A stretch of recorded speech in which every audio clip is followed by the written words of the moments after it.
I'm with City Connect Detroit, program officer with City Connect Detroit, and I'll just give you a little bit of background on me. I have an environmental policy background, master's degree from the U of M. After graduating from the U of M, I co-founded, started a nonprofit, ran it for about 2.5 years, based in Ann Arbor, focusing on local food. But that organization was really focused around collaboration. It's actually a 5-county collaboration.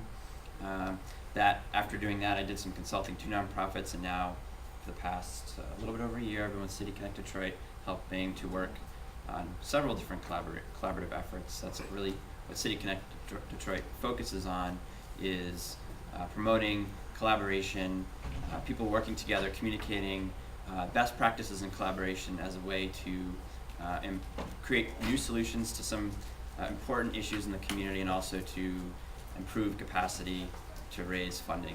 My name is Angela Smith. I'm also a program officer at City Connect Detroit.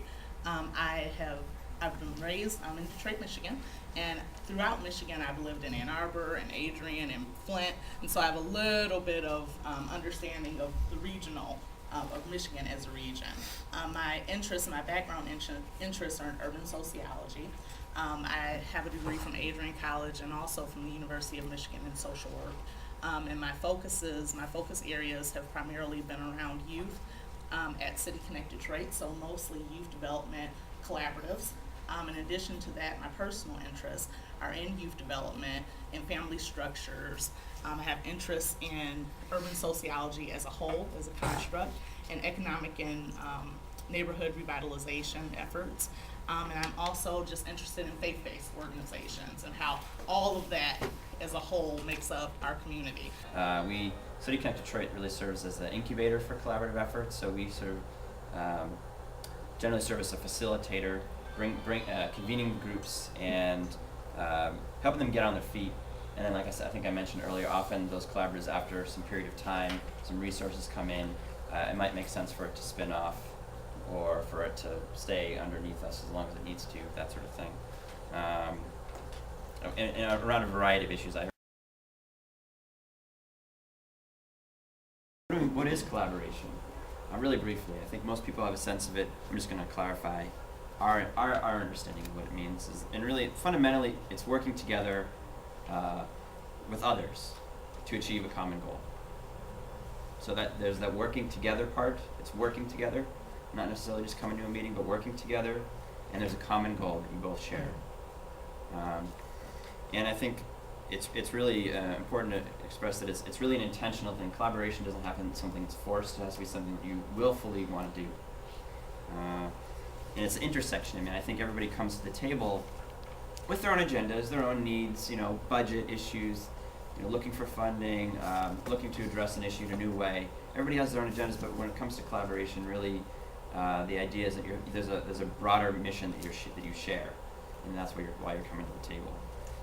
So what are some standards for successful collaboration? I'm going to go through these pretty quickly. These are pulled from, just for your information, and there's a list at the back.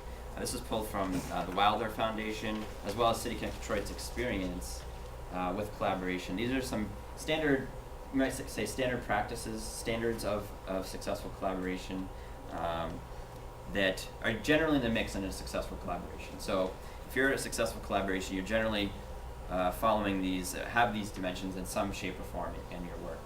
And that includes an appropriate mix, diversity of members from across sectors. And the important thing there is across sectors. So nonprofits, private sector, business, community people, and public sector, city, regional, county, whatever appropriate geographic areas. A clear purpose and vision.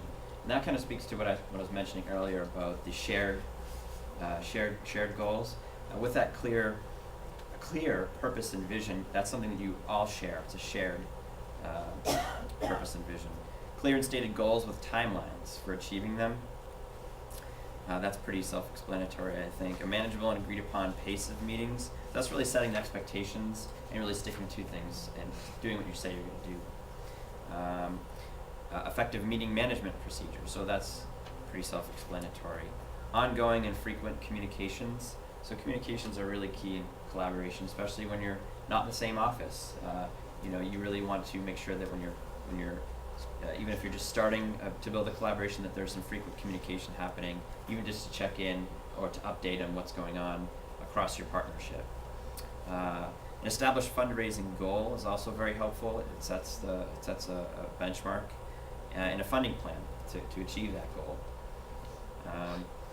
Consideration of collaborative role and positioning in the political and social climate. And that's really, I think, speaking, Rob Collier's talk around what's the environment, what's the climate, where's the funding trends going, and what's the nonprofits that are out there, where are the opportunities, and I think he spoke to some of that positioning, and actually collaboration is one way to position yourself when looking for funding. I think you can make the case that through your collaboration that you're building up your capacity to do what it is you say you want to do. Clear expectations of the lifespan of the collaborators. So collaborators can have a defined period of time, and they often do.